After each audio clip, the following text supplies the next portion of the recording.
Welcome to episode 3 of the Epique Edge podcast. I'm Angie Davis. I'm Hayden Edmondson. We are in just outside Memphis, Tennessee, but we cover all of West Tennessee and certainly the Memphis area and a little bit of North Mississippi. But we've got a pretty good show for you today. I'm on a soapbox today about the real estate market, so that's going to be fun. And I've had my coffee. We're going to talk about the market. We're going to talk about the importance of having a daily schedule and a routine. And then I want to talk about the craziest objection I've ever heard in real estate that was given to me last week.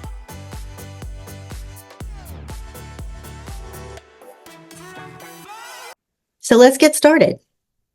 Let's talk about the market. Hayden, you buy and sell a lot of houses. Your nose is pretty close to the fire when it comes to the market. What are you seeing out there? From a local standpoint, after talking to people across the nation, what I've come to realize is depending on what your purchase price is depending on how fast houses are moving. Interest rates, of course, everybody's kind of standing still to see what Jerome does with the feds and see if they're going to do some good rate drops. But from a local standpoint, man, we're still moving. The purchase prices in Memphis are historically lower than what they are across the country. So we're still moving. I think we have roughly a 2.5 month supply, which is average. I mean, that's nothing crazy. I mean, of course, that's not COVID times, but compared to before then, we're still fine. Houses are still moving. People are still appreciating. They're still making money. Investment properties are flying off the shelf, of course, still. We're still moving. You've got, and I think your audience is like mine. There's probably a good mix of real estate agents and, the general public that's not real estate agents, but just consumers in our local market. I think 2.5 months inventory, that doesn't sound like a lot. Or, you said it's normal. It's really actually low compared to what a normal market is. I hate to even say a normal market anymore, because I don't know that there is such a thing. But a healthy, a balanced market where it's really not really a buyer's market, not really a seller's market, that used to be 4 to 6 months of inventory. And, we're well below that. The agents that I coach and that I run with, I think they get tired of me saying this, but it is so true, because I think there's such an opportunity to educate people on the market. Because, I have family members, I have friends who just read the headlines on what they say the market's doing, and they think that, well, that's true in my market in wherever they are, in Memphis, Tennessee, and it's not. So I'm pretty passionate about that. So there's my soapbox for the day, is that the market is hyper local. Because, there are some agents, there's friends that we were just talking about, some that in Florida and New York and California, they're having a very different market conversation with their clients than what we are. You look at it and say, I think we were looking at it earlier, from a local standpoint, we went up over 15% last year and 6% so far this year. So right. Appreciation. So that's 21% almost. In a down economy, when everybody else is taking bloodbaths in the higher purchase prices, And even through the slower months, we were flat. We weren't going backwards. So I think that's hugely important to understand and keep in mind. Yes, your market might be slow, but what you do on a day-to-day is what's going to determine your outcome. We're definitely not in COVID times. Hopefully, or maybe we won't see that again. Maybe we do. We don't know. But I don't know if anybody wants to get, I guess some people do, but real estate was good during that time. It was super easy to sell a home then, I know it's a lot of unfortunate things happened to a lot of people during that time frame, but real estate was easy and fun then. You can make a lot of money. I think there were a lot of buyers too. A lot of people were jumping in because they had cash, they had options, it was just a very active market. One thing I don't want to recreate is we made 60, I think it's my little team that we had at the time made over 60 offers in one given month and got 0 accepted. Yeah, that's not any fun. How can you say that's a fun market? Well, the ones you want to do fun and my idea are two different things, Hayden. That's not fun to me. But, it was definitely a different time. I don't know that we'll go back there again. I kind of don't think we will. we have not solved the supply crisis, and we have we have a demand for affordable housing, and we're So if just you not think there about it, yet. like with the Fed raise going up, like interest rates went up, all that did was price people out of the market, right? And we can all agree to that. But those people didn't go anywhere. You have the biggest buying generation, the people that are, 28 to 40 years old. Most of those people are just now starting to buy their first homes. Right. So with interest rates going up, you pent up demand and made it to where those people can't afford a home. Once that starts Just trickling floods the down, market later. right. So now we're trickling down interest rates. Jerome Powell's starting to make advantages. I think they're showing like the almost 100% shot now, a drop in interest rates 0.5% in September. So with that being said, by the end of the year, you're probably talking a 1.5% difference in interest rate drops. Like you're truly about to see another big rush on the market. Yeah, I think so too. I agree with you. And sometimes you and I don't agree, and that's okay. That's right. But we agree on this one. Okay, so here's the headline. The housing market is stuck until at least 2026. Bank of America warns. Do you like the drama at which I read the headline? The drama is part of the flair, right? Like you had to make it like exciting of some sort. But gloom and doom. I mean, the news is always, especially the national news, they are always spewing gloom and doom. And then the local market, Channel 5 or Channel 3, they're picking up the national syndicate and running with those headlines. And that's where I get mad, because it's like, that does not correlate. First of all, I don't know what they're basing that data on. Probably the coastal market in which they are in. Probably based in North California, where prices Before Miami. That's right. So, But also, like if they told you that this is my easiest argument on everything when we see anything on the news, and it's the most politically correct that I think that could probably come out of my mouth, which is rare. How many good things do you see on the news? not many. If it doesn't bleed, it doesn't lead. So they don't put the good stuff on there. So the good stuff usually doesn't make the headlines, just like the bad stuff does. So with that being said, like if they got on there and said that the market was good, nobody's going to read them. But if they say it's bad and people are trying to buy homes, or the interest rates are pricing people out, or BlackRock's buying whatever they're doing, whatever is going on, like that's the only way they can get clickbait. So it has to be something negative in most cases to be able to get people to follow. So what you're saying, if we had a business model where we only reported good news, we would be out of business in probably less than 6 months. It's not a good business. Probably a good thing to try, just to see how the numbers would play out. But I seriously, we could probably sleep better at night, or it'd be something people would want to watch, but I don't know if it equates to. Right. I mean, but in honesty, though, it might be something to try, because the people are most likely tired of seeing all the negative stuff on the news in most cases. Well, and we're in election year, so I feel like everything is amplified as far as the noise. And I was telling the team this week. I said, you've got to be louder, especially on an election year. I mean, we were talking about share of voice and just being in people's ear to remind them that, you're willing to help them in real estate and educating them on the market. I said, you got to be louder than the loudest noise. And right now, we're in a year where there's more noise than average. Right. So, it affects everything. Okay, so we read the sensational headline about the housing market is stuck for 2 more years. But let's go hyper local, and let's go 2 years back. So August of 2022, we were just looking at the numbers, and we just pulled August only data in our local MLS. We had 2,700 homes sell at an average sales price of $280,000. So our average sales price in our area was $280 2 years ago. Last year, we had 2,500 homes sell at $320 average ticket.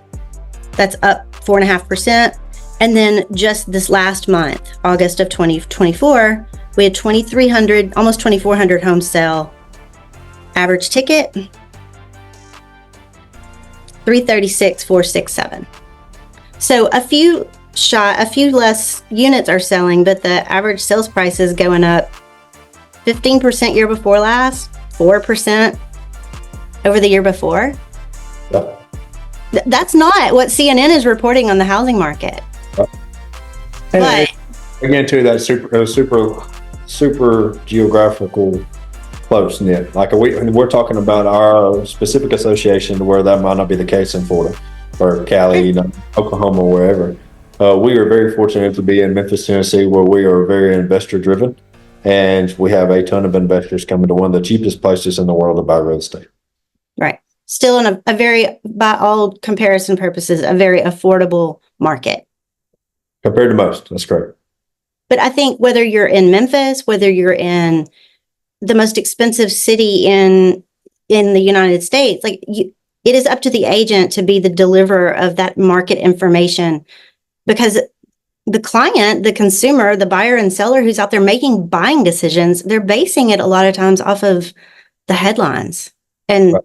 Here's the thing, if we've got somebody that's waiting to buy here in Memphis and they're watching CNN, or, I mean, it's not just CNN, they're all that way, right? But if they're waiting, basing it on the fear that the national media is putting out there, then they're missing out. They missed out on 15% equity year before last. They're missing out so far this year on 4.5% equity.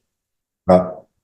That irritates me, because Yeah. that's just lost revenue for them. That's not even including, the interest rates starting to drag down, right? So like the best time to buy was yesterday. Unfortunately, we don't have anything to show what the future beholds.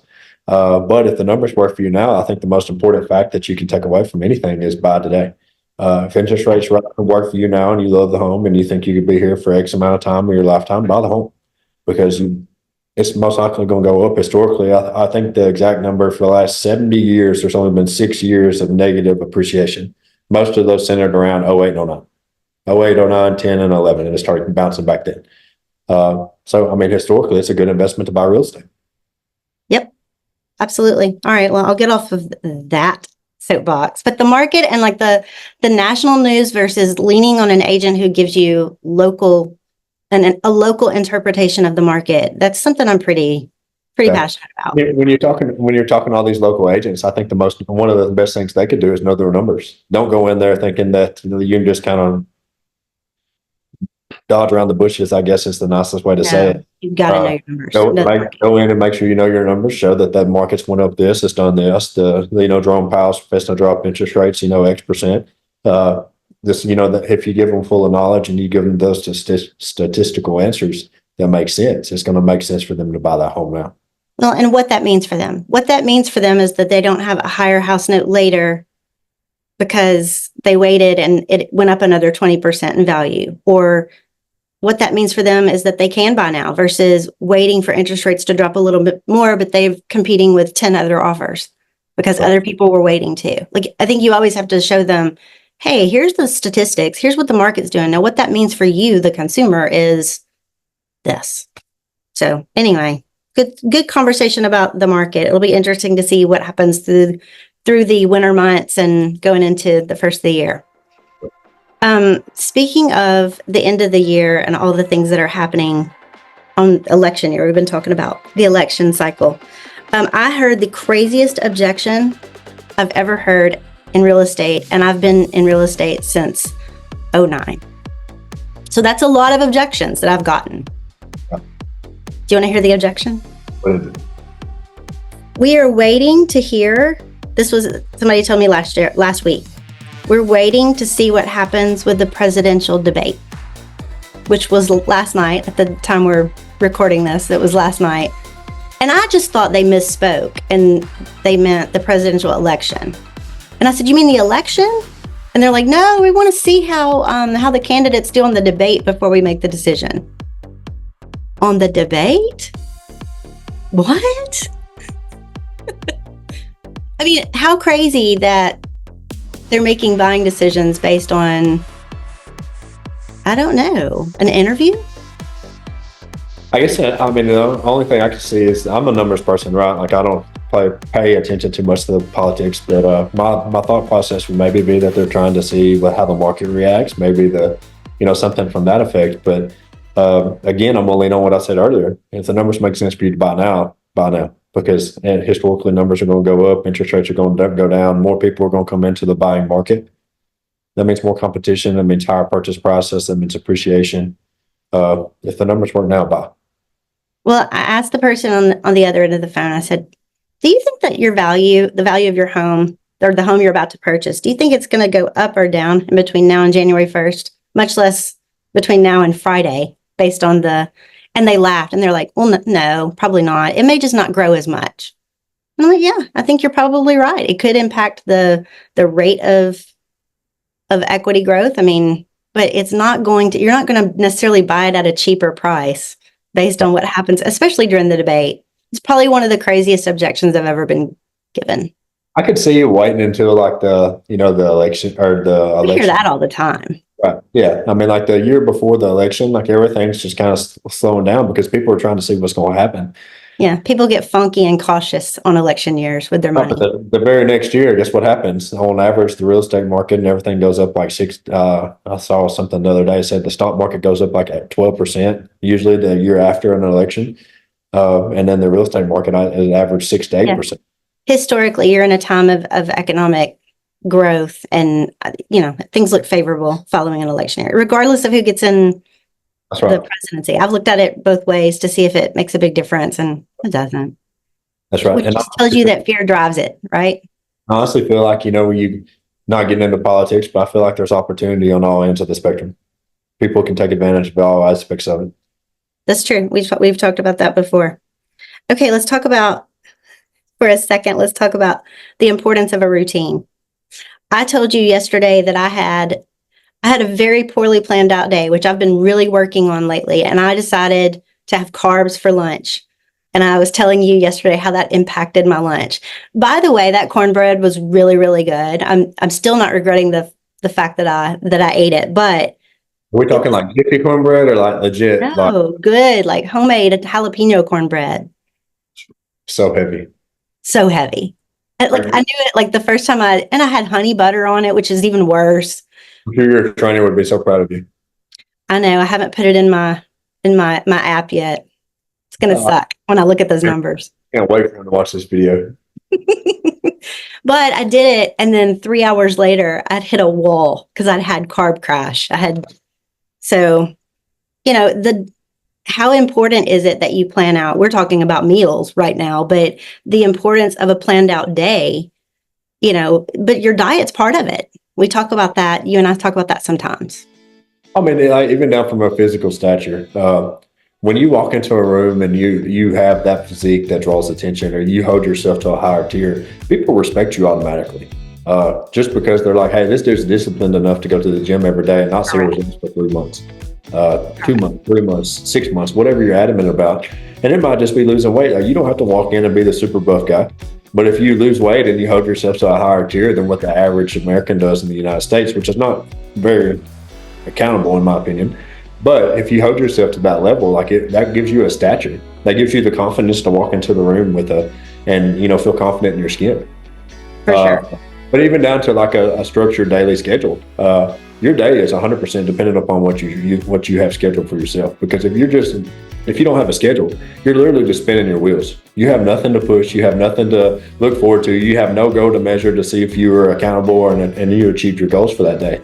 I'm not saying you have to have it down to 15-minute increments, but there is a portion of your life that needs to have some sort of schedule or a goal for you to be able to hit and or try to achieve on a daily basis. Right. I mean, I've never really thought about it this way until we're talking about it now, but even the idea of creating the schedule, just that you go back and check, I'm off. That's an accountability measure right there, just creating a written out purposeful day. Whether you follow it or not, that's a different story, but at least you're aware of it and there's accountability there. Yeah, you have I'll go back to the physique thing. If you have a trainer or somebody that's holding you accountable, you have your carbs and fats and protein goals that you have to hit every day. The point of it is to not, if you mess up, it's not that really big of a deal, but you have a measurable goal that you have to hit or not.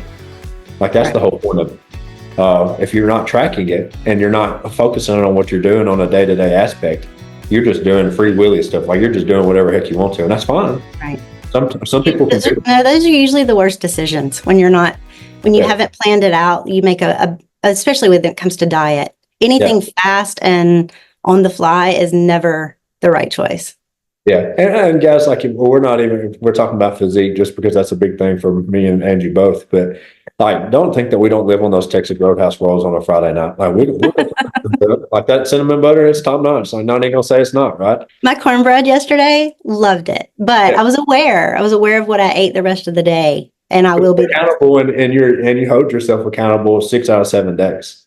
like, or 5 out of 7 days when it comes to your work ethic or whatever you're trying to achieve. If you work 7 days a week, like, man, you need to talk, because like we could be best friends. But it's just one of those things. Like, if you better yourself once. I heard a guy say this the other day. He's like, I don't track my calories. I don't do, I'm not really particular on what I do. He said, but what I do try to do is every day I try to eat just a little bit better. If you do that for a long enough period of time, your body's going to change, just because you're not eating that gallon of ice cream and those cookies. Like, I love doing that just as much as anybody else, but he has a goal of just doing a little bit better every single day. It can be really that simple. Consistency and accountability. That's absolutely true. Well, I'm 4 weeks into my journey, and I think we're going to do an episode strictly on physical health and how that impacts your productivity. But this is kind of a good intro to it, because it does. I've noticed just an increase in my ability to focus and my energy, my mental energy, as well as my physical energy. So there's something to that. Absolutely. Okay, so by the time we will do our next podcast, I bet you'll be a dad. Are you excited? I am. We are kissing 39 weeks today. So we have 1 week left until the due date. This is going to be a totally different ballgame. People keep asking me, they're like, hey, are you nervous? I'm like, man, it's past being nervous. Like, I should have been nervous like the first month or two. Now it's just kind of like, how are you going to let this affect your life? Met with a guy last night. It was funny. He's like, man, as soon as you have that kid, like, your life is changing. Like, you're not working as hard as you are. And I'm like, man, you don't know me. Like, you do not know me at all, my friend, because I am here to prove you wrong. Am I saying that my life won't change? The answer is no. But I can guarantee you that I will still achieve in life, and I will still hit my goals every single day.